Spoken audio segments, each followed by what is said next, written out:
मटियारी में बाप ने गैरत के नाम पर बेटी को कत्ल कर दिया। बाप ने बेटों के साथ मिलकर लाश को घर में दफन कर दिया। खुफिया इत्तला पर पुलिस ने लाश बरामद करके मुलजमान को गिरफ्तार कर लिया है। तफसीलात जान लेते हैं। नुमाइंदा 7 न्यूज़ मोहम्मद जुमन हमारे साथ मौजूद हैं। जी जुमन, बताइएगा पुलिस की जानिब से क्या कार्रवाई की गई है? हाँ जी बिल्कुल, ये वाकया पेश आया न्यू सैदाबाद के नवाए गांव में। बाप के हाथों नौजवान बेटी कत्ल हुई है। बाप ने बेटे के साथ मिलकर बेटी को कत्ल किया है। बेटी को कत्ल करके लाश को घर में दफन किया गया था।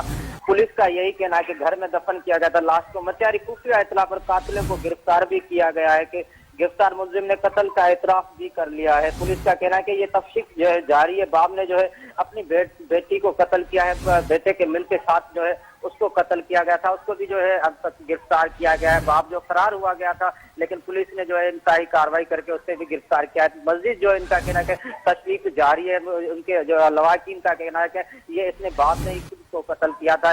बेटा और बाप ने मिलकर अपनी जो है बेटी को कत्ल किया है। कोई वजह अभी तक जो है जाहिर नहीं की जा रही, नहीं बताई जा रही है। पुलिस का कहना है तशरीफ जो है इस वक्त तक जारी रहेगी। जी, तफ्तीश जारी है। बहुत शुक्रिया मोहम्मद जुमन कि आपने तफसीलात से आगाह किया।